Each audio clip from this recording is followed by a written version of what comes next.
Welcome to Beg to Differ, the Bulwark's weekly roundtable discussion featuring civil conversation across the political spectrum. We range from center-left to center-right. I'm Mona Charan, syndicated columnist and policy editor at the Bulwark, and I'm joined by our regulars, Bill Galston of the Brookings Institution and the Wall Street Journal, Damon Linker of The Week, and Linda Chavez of the Niskanen Center.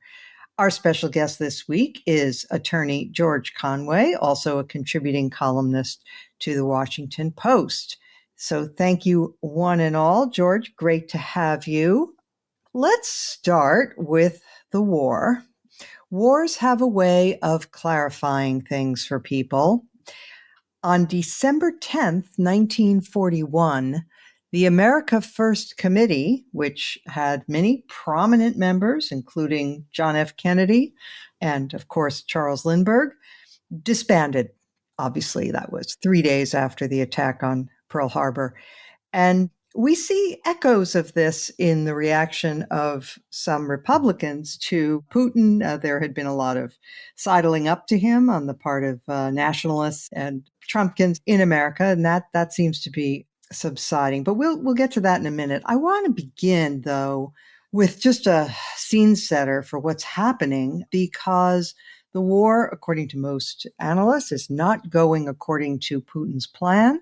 He grossly miscalculated and thought that it was going to be a few days affair where the Ukrainians would simply surrender. Well, of course, they're putting up stiff resistance. And so the war is getting ugly. Not that any war is ever not ugly, but as is Putin's wont, he is making war on civilians.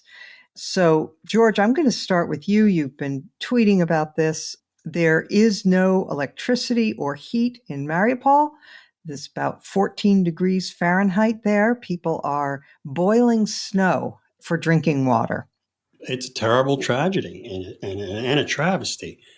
I think it's gotten to the point where Putin realizes he can't win in the ordinary strategic sense of what he thought he could accomplish, which would be a quick capitulation and a quick regime change. And so he's going to do what malignant, narcissistic tyrants throughout history have done, which is create as much destruction as possible. And that seems to be what we're seeing. And the problem with that is he's in a box because in his own mind, he cannot give an inch. He cannot be humiliated.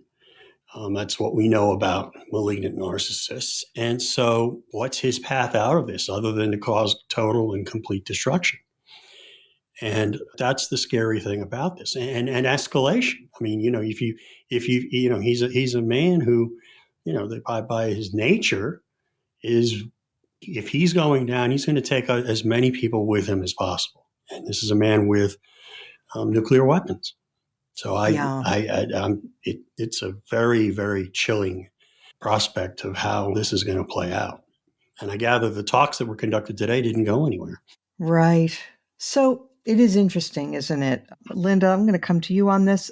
Look, NATO was reluctant to accept Ukraine as a member for many reasons, but partly because we weren't prepared to take the risk. As I understand it, we weren't prepared to take the risk in light of how likely we thought it was that Putin might do something like this. And yet we find ourselves now in a situation where people are talking about risking nuclear war, which of course we're obliged to do by treaty for any NATO member. But now people are saying that we should risk nuclear war for Ukraine, even though Ukraine is not a member. Are we being wise about this? There's a lot of talk about a no-fly zone. Tell us what you think about that. I think you're in favor. I am in favor, at the very least, in a no-fly zone for humanitarian purposes. If we could establish a safe corridor to the west, not to the north and the east, which is what Russia has suggested, certainly willing to let Ukrainians flee into either Belarus or into Russia itself, but they don't want to see Ukrainians moving west and moving into countries like Poland, Romania, and others. So the question is whether or not, and it would have to be, through negotiations, we could establish a humanitarian corridor. And the only way in which we could protect such a corridor is through establishing safety from the air, because we've seen what has happened and what Russia is willing to do.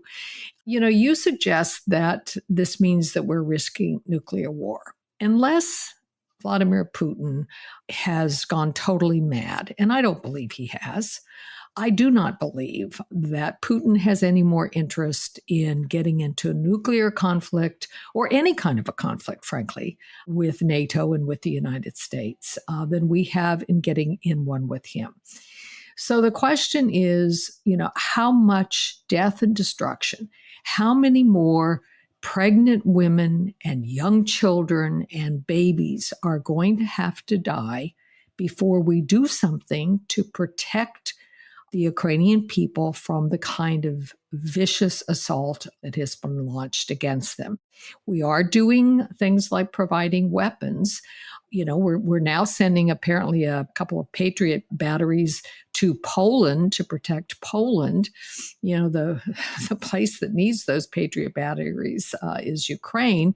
And I presume the reason we cannot send them there is that the Ukrainians could not operate them, and it would require our service people to be able to do that. But, we can't just continue to see people dying in the numbers that they are. I mean, there are more than 2 million people have fled Ukraine. And I just do not believe that we are going to, a month from now, continue to see the level of destruction that we've seen and not be willing to risk more than we're already risking. Vladimir Putin has already said that we have declared war on Russia. Economic war. Economic war. But, so I am in favor of, at the very least, a humanitarian corridor that will allow us to get relief in, food and medicine, and people out.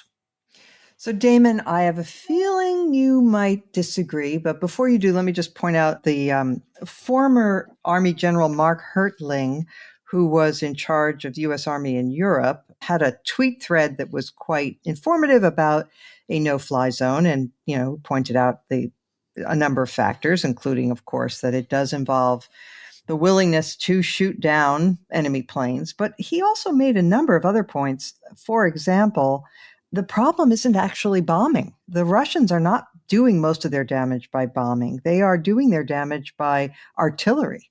And a no-fly zone really wouldn't do much about that. But anyway, I have a sense that you probably think the risk here. Linda said that she doesn't think Putin is insane. But a lot is resting on that, I don't think. Right? There is. I mean, I don't immediately at the moment worry about, this escalating to ICBMs flying between New York and Moscow or Washington and Moscow. That isn't what keeps me awake at night. I do worry about an escalatory spiral coming up from what is really, I mean, you can call it a no-fly zone, but I consider that a bit of a euphemism. It really is. It's an open season on shooting at Russian jets zone. And I do think that, as Linda noted, something like 2 million Ukrainians have already fled without a no-fly zone. I hope that continues. And so we haven't needed the no-fly zone for those people to flee. Now, it's not great that they're fleeing, but a no-fly zone wouldn't stop a refugee flow. It would, in many ways, ease it somewhat, I guess. But as the tweet thread you mentioned, I think made clear, others have pointed this out too, that we're not really dealing with a war situation where the primary factor is air power. In fact, 2 weeks into the war, Ukraine still has its planes in the air. And so the Russians don't control the airspace. They're not bombing places on the ground. For the most part, it is mortars and missiles, air surface to surface cruise missiles and so forth. So it's not clear exactly what we would be doing up there other than being a target for anti-aircraft missile batteries from Russia, which we would also have to target on the ground to protect our own planes. It's opening the door to all kinds of unpredictable risks that could lead us to be in a direct fight with Russia in a war. And I'm totally open. I don't think I would come down on the pro side, but, people like friend of the podcast, Eli Lake, who is very much an interventionist on these things and in this particular situation. He's tweeted some things along the lines of, well, if we're so sure that Russia isn't going to attack a NATO power because he's afraid of the consequences, then why didn't we just admit Ukraine into NATO 10 years ago? When Russia's military was less formidable than it is now, then wouldn't Ukraine not be in this situation? That certainly isn't something that I favored prior to the war starting, but I think that's a perfectly legitimate kind of retrospective thing that we might think about, especially in light of these recent events. However, that's different than saying that now that the war is already underway, that we want to put ourselves in a situation of potentially downing Russian planes and having them and those anti-aircraft batteries on the ground shooting at our planes. That is the United States and Russia and United States/NATO forces at war with Russia. And I hope we also maybe get a chance to talk about the whole issue of the MiGs that Poland wanted to send that the Pentagon has quashed. Like, that's another case where I'd be like, that doesn't strike me as potentially escalatory as policing a no-fly zone.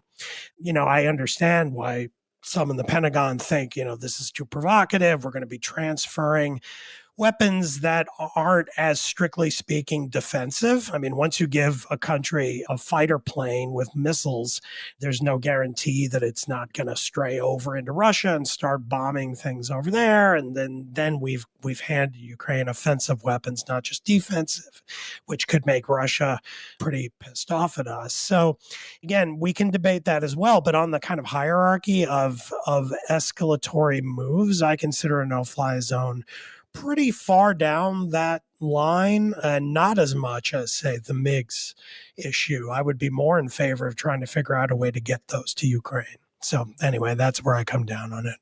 Bill Galston, I want to ask you about your piece, but before I do that, I want to follow up with Damon's point just a little further, because there has been a lot of reflection over the last week or two about, did the U.S.'s signals to Georgia and Ukraine back in 2008 that someday they might join NATO, is that what caused Putin to lash out? And other people are saying, well, hold on a minute. I mean, if that was it, he would have done it then. Or not only that, but certainly he hasn't touched any nation that is part of NATO, as Damon was saying, and therefore maybe it would have been wise to put them in NATO, and then we wouldn't be where we are today, et cetera, et cetera.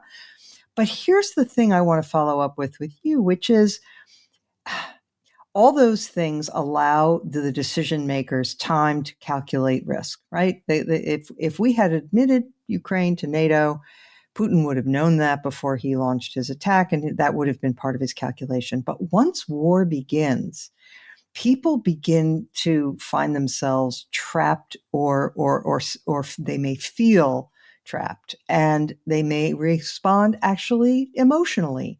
And doesn't that change the calculus a little bit when you're in the middle of an actual shooting war? And, that's why miscalculations can be so problematic, so dangerous in wartime, right? I mean, you're not dealing with sort of people at their most rational. People begin to get their adrenaline up, and unwise decisions are more likely, and unwise risks. What do you think? Well, I'm hard put to disagree with you, Mona. In part because I've seen this tension within myself, where my heart is pulling me in one direction and my head is pulling me in a different direction. Right. I've been reminded more than once of the young woman half a century ago who was being attacked in New York City, and her screams could be heard throughout the apartment complex, and nobody came to her aid. which is really shocking from a human standpoint. And then I've asked myself, well, suppose I rushed out unarmed to try to defend her from the mugger wielding the knife who ultimately killed her. Would I be willing to risk my life to save hers when it wouldn't be a fair fight? And let's apply that to the no-fly zone. A prominent Republican strategist, whose name I cannot use without authorization, I haven't been authorized, said to me flatly, establishing a no-fly zone is an act of war. And that strategist continued, the President of the United States has done nothing to prepare the American people for war. It is also the case that if you look at public opinion, there's a very sharp line that rank and file citizens establish between the kind of assistance that we are providing Ukraine, and they're willing to up it quantitatively, but they're not willing to step across the line that separates assistance to a beleaguered country on the one hand and involvement in an armed conflict with a nuclear armed power on the other. I have also been told that what someone said not too long ago is absolutely correct, and that is the destruction of Ukraine's cities is primarily occurring as the result not of air attacks, but of classic artillery bombardment. So the remedy for that is the kind of equipment that would enable the Ukrainian forces to target and destroy Russian artillery batteries. And that, I think, could be supplied. So my initial instinct on a no-fly zone, particularly after I read the letter signed by 27 prominent military and diplomatic experts, was to say, well, they must know what they're talking about. And so I took that letter around electronically to people whose opinions I trust, and I got a lot of sobering information coming back at me.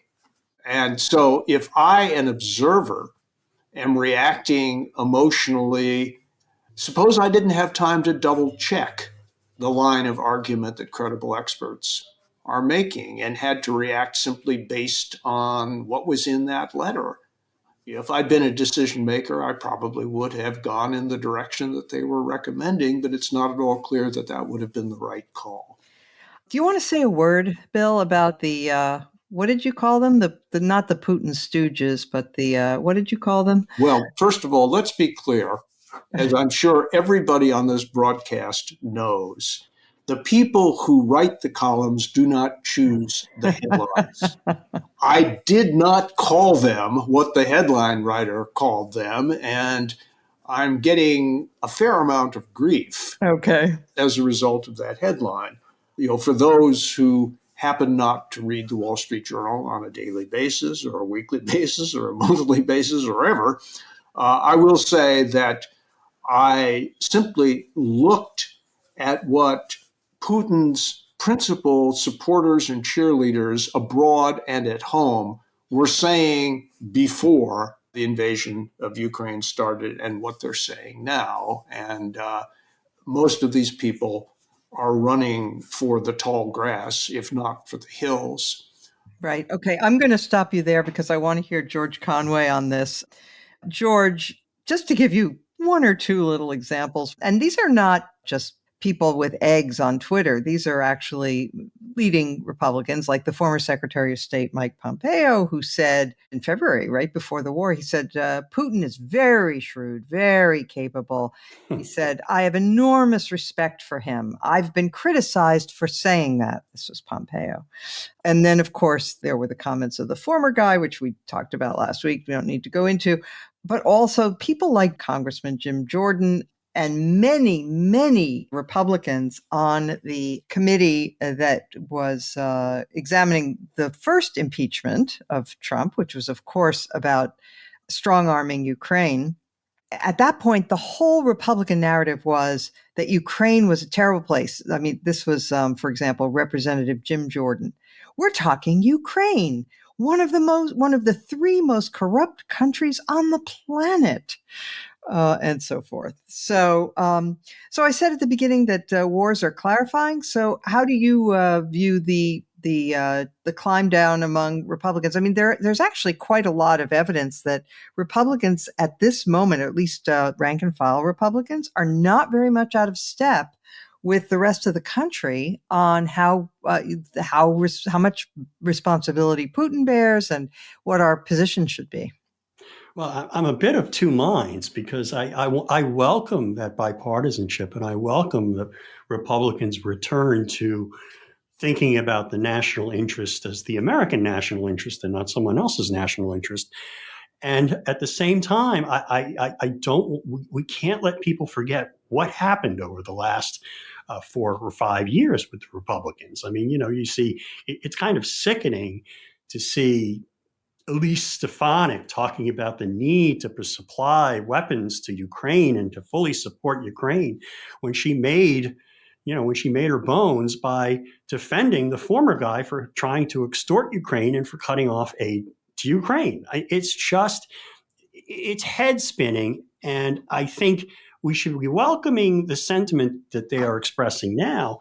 But we can't let people forget how we got here. And one of the ways we got here, I mean, there's blame to go around to both parties and multiple administrations. I mean, there was the whole bad idea of writing a check that essentially the Americans and the NATO could not cash by saying that, we are open to Ukraine becoming a member of NATO, when in fact, that wasn't really the case, which, in part, I don't, not to go Mearsheimer on everybody, but that is part of the story here. It did trigger the Russians to some extent. It did trigger Putin to some extent. I don't know, we might be here anyway, but it was a bad idea to do like what Obama did in Syria, to draw a line in the sand that you're not willing to actually defend. But that said, if I could interrupt for 1 second, keep that thought. But there was one more thing. Don't forget that Obama was the one who said, "Tell Vladimir I'll have more flexibility after the election." And he also said to his aides, apparently, explain to me what our interest in Ukraine is. Exactly. He didn't think, so he's got some blame. The Bush administration, Bush 43, has a little to blame. But, it's nothing like, by the time 2016 had rolled around, I think there was a bipartisan consensus in mainstream foreign policy that we did have an interest in Ukraine, and we did have to, we needed to support them as to the extent we could in maintaining some kind of a stability in the Donbass area, and supporting them militarily or supporting them with security assistance. And as John Bolton said the other day, Trump had no conception of that. And Trump had no conception of that because he had no conception of the national interest. The only thing that he cared about was himself. And all he cared about was finding the DNC server within CrowdStrike server and Hunter Biden. And he certainly didn't give a shit about Ukraine. I'm sorry, you told me this was a family show and I just used a bad word. But it's true. It's an accurate word for this. Yes. Footnote to your last point, because one of the talking points among the on the right these days, and you see it a lot, is that if Trump had been president, Putin never would have invaded. That Putin only invaded when Democrats were president. That Putin was somehow afraid of Trump, and it was none other than John Bolton who said very clearly, Putin saw Trump. This is a direct quote. Putin saw Trump doing a lot of his work for him, unquote, namely undermining NATO, dividing the West, dividing this country. And why would he want to interfere with that? And he had every expectation that Trump was going to withdraw from NATO in a second term, which Trump said multiple times. He didn't. So Putin absolutely was, he was being savvy there, to use a word, in hoping for a second Trump term, because that would have made his task so much easier. Yeah. And he didn't get that. And so that's why we are where we are today. He realized he's not going to get it for free, so he's going to have to take it at some cost. He just grossly, unsavvily underestimated the cost. In so many ways, both the bravery of the Ukrainians and their skill, Absolutely. and the lack of skill of his own army and the world's response. He miscalculated many things. Okay, Linda, you wanted to make another point. Yeah, I just wanted to say, getting back to your original point about the Republicans and those on the right sort of walking back their praise of Putin, let's not let them off the hook too quickly. In the last couple of days, on both the Tucker Carlson show and on the Sean Hannity show on Fox News, they floated this Russian disinformation about Ukrainian biological weapons labs. Absolutely. And it's utterly disgraceful. The United States has been working to try to safely remove bioweapons from Ukraine that are left over from the Soviet era. And I think what President Biden has warned is that the Russians may launch a biological attack in Ukraine and try to blame the Ukrainians. And the Sean Hannitys and Tucker Carlsons of the world and Laura Ingraham are walking right into that trap. It is Russian disinformation. I would even call it Soviet disinformation, because I think Vladimir Putin is a communist.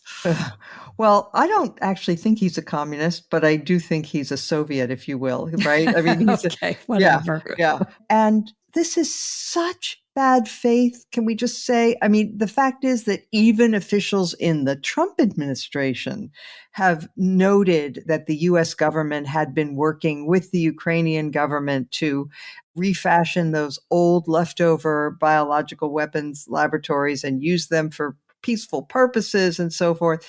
So, these people know this, and they are purposely spreading disinformation that comes straight from the FSB. And by the way, that's a subject for another podcast, where we will get into the information war that is also raging right now. And it's fascinating to see Russians who are receiving phone calls from relatives in Ukraine saying, "You're bombing us," and they're saying, "What are you talking about? That's just not happening."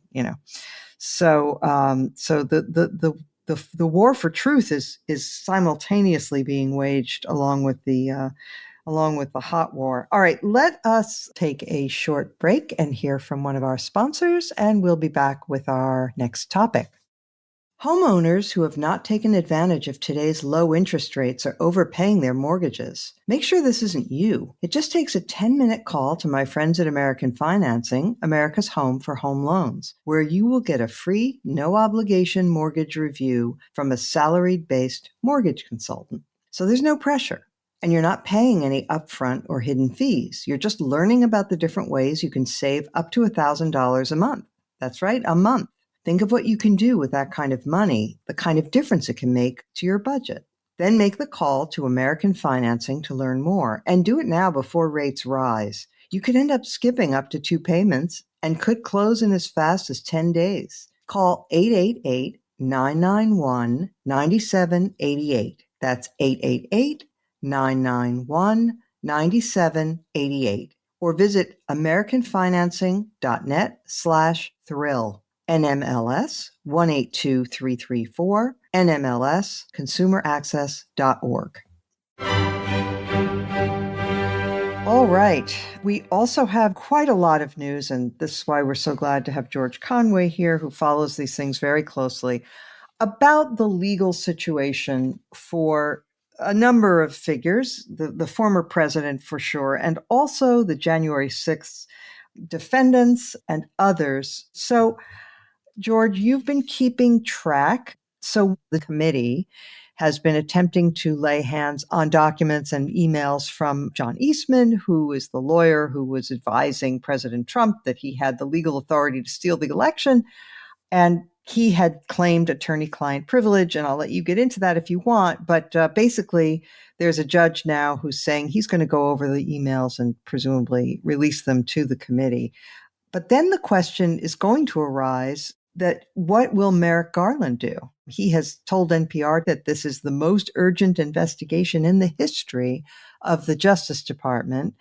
And there are people like Larry Tribe and others who are saying that he should appoint a special counsel. Give us your sense of the lay of the land. How are things going legally for Trump right now? They're not going well. And I would note that I wrote a piece about 14 months ago in the Washington Post where I argued that 3 or 4 special counsels should be appointed to investigate Donald Trump. And what's happened is all these facts are coming out, and we haven't seen all of them yet because the January 6th committee hasn't released them all, and they don't have them all yet. They're still digging, and they're still taking testimony and conducting interviews and seeking documents. But what's happening is that people are starting to realize, and a lot of commentators and lawyers out there are starting to realize, and I hope the Justice Department is starting to realize, that the facts here actually fit a couple of statutes that could be used to prosecute Donald Trump. One is a statute that prohibits obstruction of official proceedings, which many of the judges in the District of Columbia who are handling these January 6 cases have said explicitly that applies to the counting of the electoral votes on January 6, 2021, and that was an official proceeding. And it's a crime basically to conspire to impede such an official proceeding. And that's essentially what they all did. There's also another provision, which is also a general conspiracy statute, but also has a specific aspect. It's a section 371 of the Criminal Code, which prohibits conspiracies to defraud the United States. And it's very broad. It says that in any manner, in any way. And that fraud against the United States doesn't necessarily involve, stealing money. And it can involve, as an opinion written by Chief Justice Taft says, it can basically involve efforts to impede the enforcement of any U.S. law. And that would obviously include the 12th Amendment to the Constitution and the Electoral Count Act of 1887, which were both in process on January 6th, 2021. And the facts show here, and the only other requirement for that statute is that it be done fraudulently with an intent to deceive.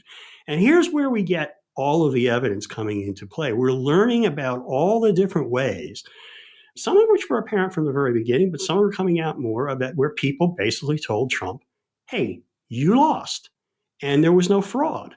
We have Bill Barr telling him that. We have multiple people in the Justice Department who told him that, including the Barr's acting successor, Rosen, and the acting Deputy Attorney General who replaced Rosen, Donahue.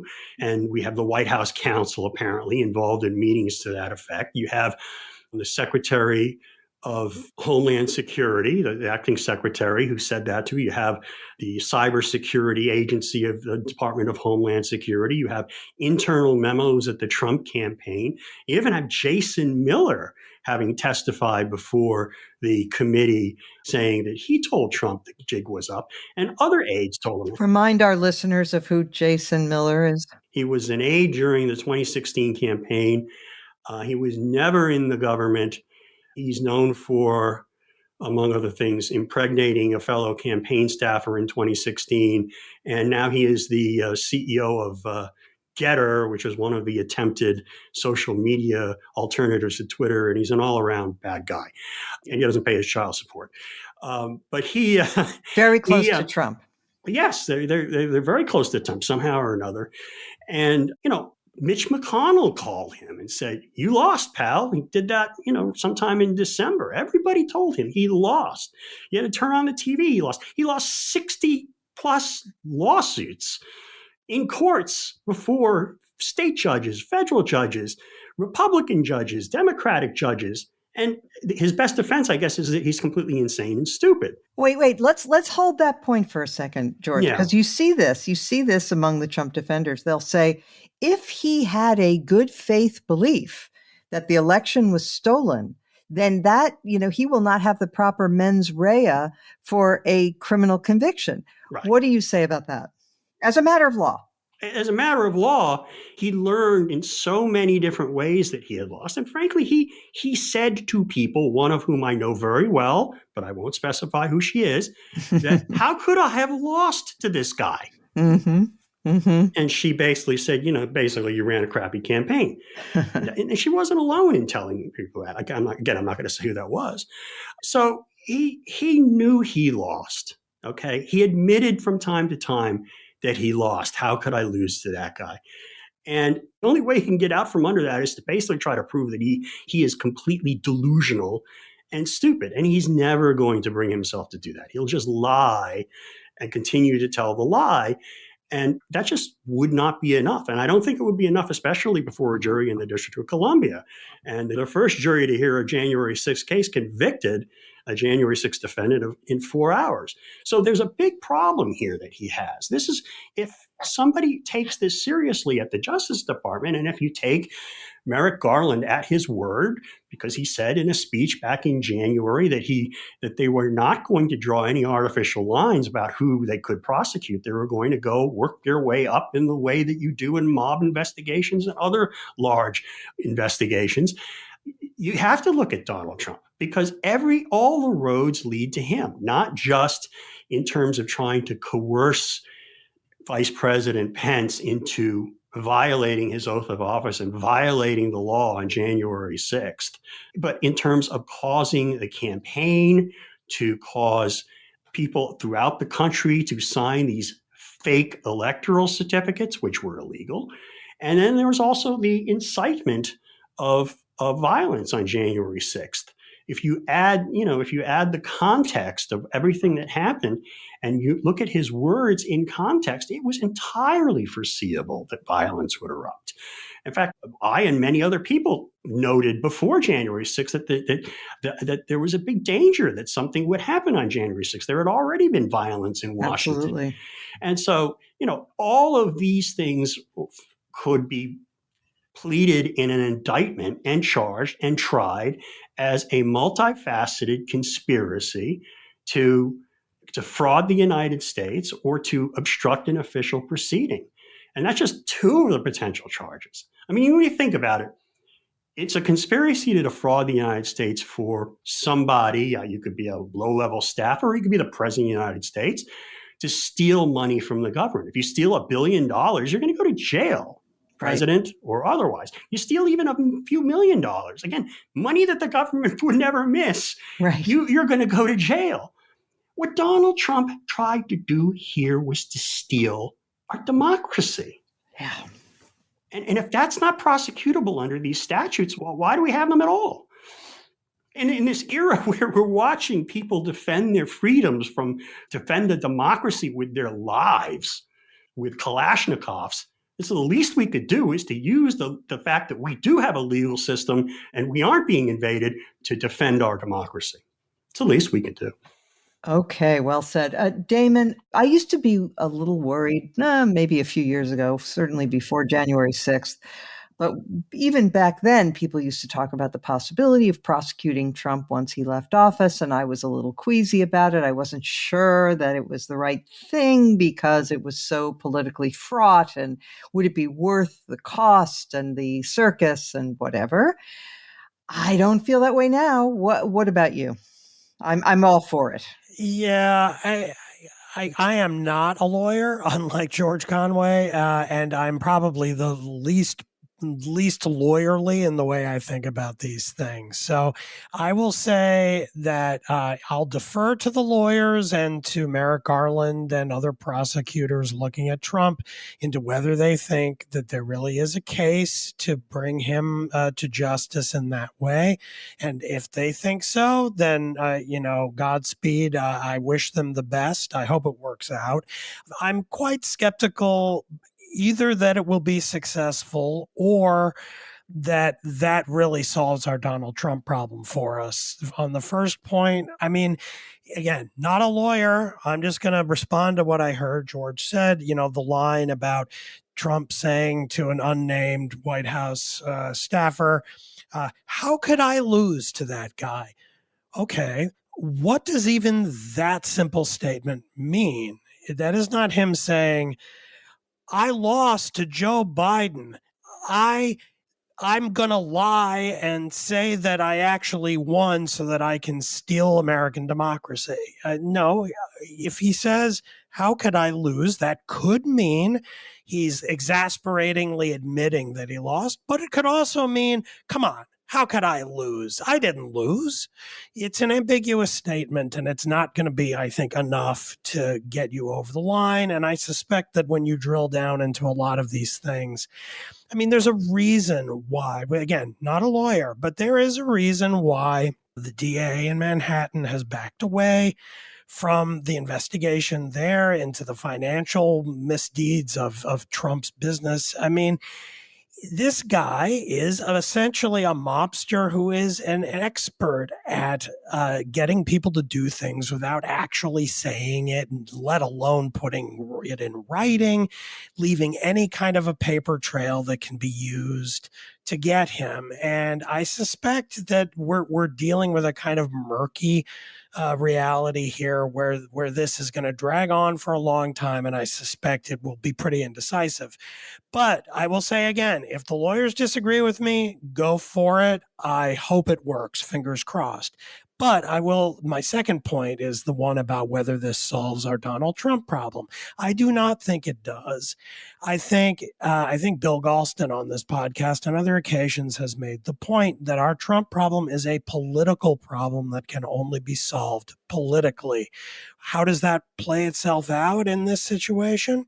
Well, if Donald Trump is indicted by the Attorney General and the Justice Department under a Democratic administration, what we then get is the biggest circus in American history in a courtroom, where Donald Trump therefore moves over the entire edifice of the rule of law in American politics into the dock and treats all of that as evidence of how much the entire system is out to get him.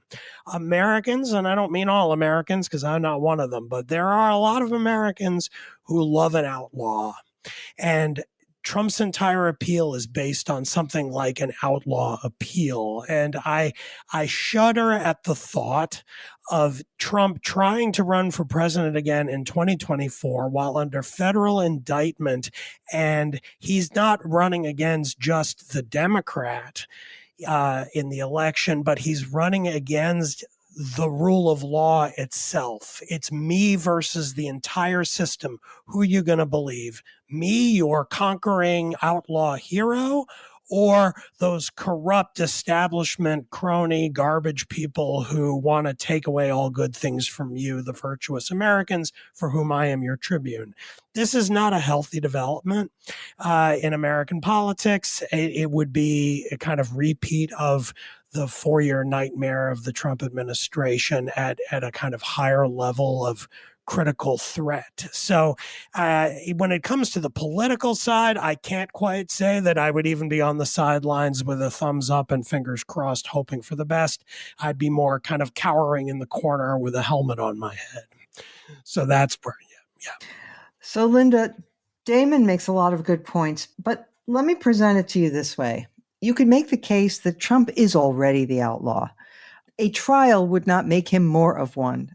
He has already attempted to undermine the rule of law in this country in the most profound possible way by undermining our respect for elections and courts and trying to undercut democracy itself. So there might be 25, maybe even 30% of the country that would rally to him in such a situation, but there are a lot of people in the middle who would be repelled. So what do you say to that argument? Well, I hate to disappoint you, Mona, but when I think about this, first of all, where a trial would take place would be enormously important. And even if Trump were adjudicated and found guilty, he could appeal that conviction all the way up to the Supreme Court. And I have to say that as much as I would like nothing more than to see Donald Trump in an orange jumpsuit headed for a federal penitentiary somewhere, I don't think it's going to happen. And I think, you only need one person. This would be a criminal trial. You only need one person to say that he's not guilty or, to deadlock a jury. And I think the possibility of his actually being convicted is going to be very difficult. It's totally galling. I can't stand that I'm saying this, because I'd like to see all of the people who participated in this attempted theft of a U.S. election. I want to see John Eastman, who, as you know, I hired, worked for me as a young man when I was at the Civil Rights Commission. I want to see him have his law license taken away. I want to see all of these people punished.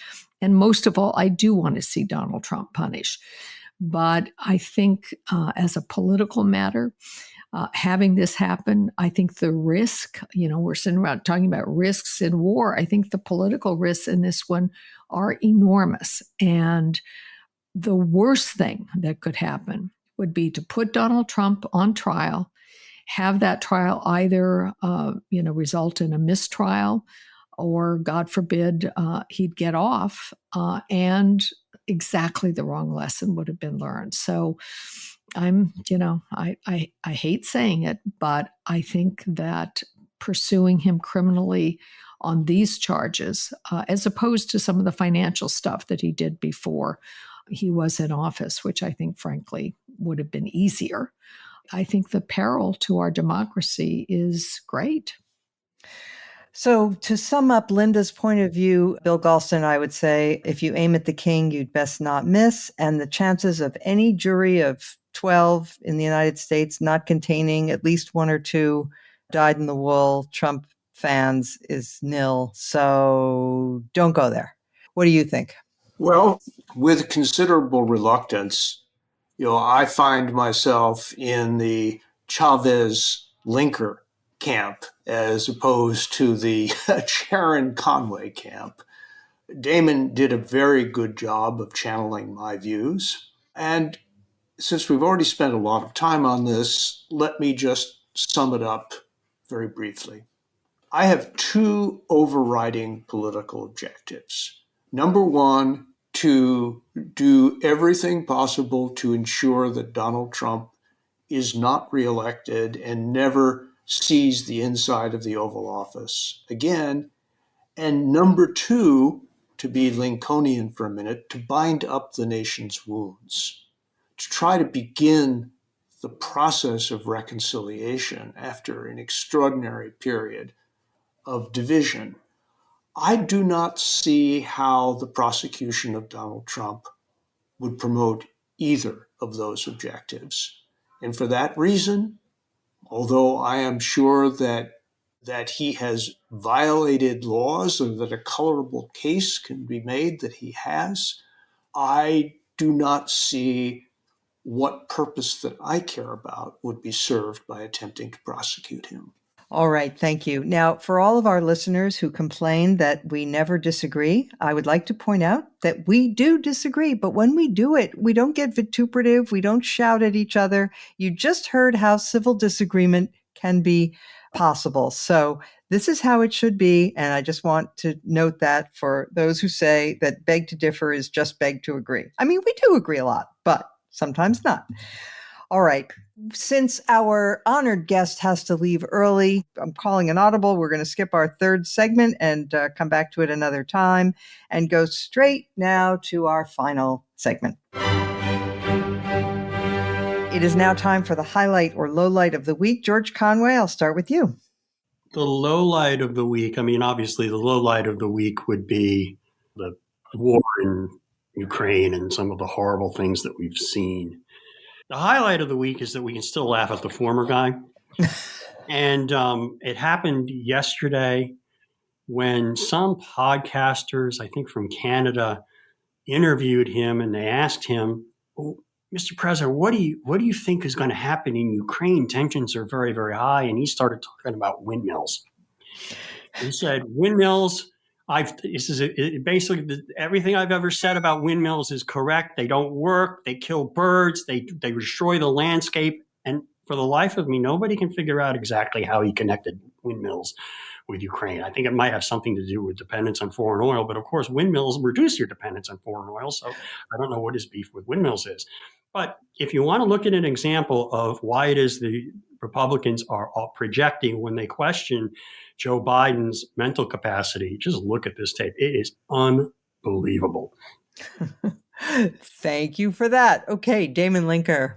Well, I have a highlight this week. Often I just pick, basically the smartest, most interesting thing I've read in a week. And this week, that little prize belongs to the British historian Adam Tooze and an article that he wrote for the New Statesman titled John Mearsheimer and the Dark Origins of Realism. Now, that's a kind of typical 2022 kind of headline because it sounds ominous and makes it sound like we're going to have a revelation that John Mearsheimer, who's a leading academic realist, political scientist, is somehow involved in some nefarious plot. It isn't really about that. And it also is about a lot more than just him. It's an interesting essay, both about some recent scholarship that has shown kind of the intellectual history behind the realist school of international relations that came to prominence in the post-war period in the United States. But it's about more than that. It's about how such academic realism can sort of discern certain things about international politics that other schools might miss, but that it's kind of notorious kind of tone deafness to the moral dimension of international politics also leads it to miss some very important things. And the current war in Ukraine is a pretty bold example of that. This is a very, very thoughtful treatment of that theme, which many people have been discussing over the last couple of weeks. And it's near and dear to my heart as a moment of thinking because I do incline in the direction of realism, but I try to remain open to its blind spots. So I recommend the piece, once again, titled John Mearsheimer and the Dark Origins of Realism in the New Statesman. Okay, thank you. Linda. Well, clearly our listeners know that I am a masochist, and I often look to publications and television programs, et cetera, that I disagree with. So my low light today comes from The American Mind, and it is an article written by the late Angelo Codevilla. Why don't you tell people what The American Mind is? Okay, The American Mind is an online publication of the Claremont Institute. It's been around for a few years. In fact, I actually had an article in its very inaugural issue, but no longer would I ever allow my name to appear in that publication because it's become not just Trumpist, but in this case, the Angelo Codevilla piece that I'm referring to is titled, What is Russia to Us? Now, I know you're never supposed to speak ill of the dead, and Professor Codevilla died this year. But this piece in American Mind is absolutely reprehensible. It is an apologia for Russia and Russia's ambitions. And it was put up on American Mind after the war in Ukraine had already started, and how they could justify putting up, and I'm just going to read you a couple of sentences from the piece. Vladimir Putin famously said that the USSR's demise had been a tragedy, but no one suspects that he could want to recreate it if he could. Right. And, it goes on to talk about Ukraine and goes on to say that certainly the eastern flank of Ukraine is something that Putin wants and obviously had already taken by the time Codevilla wrote the piece, but his ambitions were going to end there. Again, it's one thing to have written something before the war took place. It is quite another to put it up and keep it up when children and pregnant women and old people are being bombed into oblivion. And it is my low light of the week. Excellent. By the way, can I just add that the Russians are actually claiming that those pregnant women at the hospital they bombed were crisis actors. I kid you not. Right. Along with the Sandy Hook parents, I guess. Yeah, exactly. Bill Galston. The low light of the week is obviously the bombing of the maternity hospital. I need say no more. Talking about shocking and outraging the conscience if you have one. My highlight is in another direction altogether. There is a long and very instructive piece in today's Wall Street Journal about a book published a couple of years ago by a senior and much respected British financial official by the name of Charles Goodhart that made the case at a time when inflation was near zero and had been for quite some time, that we're going to enter into an entirely new era of inflation starting in 2021. And the argument had nothing to do with the pandemic. It was that a combination of a looming labor shortage plus a top to bottom rethinking of extended supply lines subject to both technological and political risk would lead to a new era where the pricing pressures were on the upside rather than the downside, and that after a surge of inflation, which he predicted for 2021, that we would settle down to a new normal where baseline inflation was between 3 and 4%. I did not know about this book, but I'm going to rush out and get it, or whatever the virtual equivalent of rushing out to get it is, because he has given academic validation to instincts that I've had about this for quite some time, and which I find that members of the economics profession who have grown to maturity during 40 years of steadily declining inflation have failed to consider. All right. And let's keep our fingers crossed that it turns out to be true.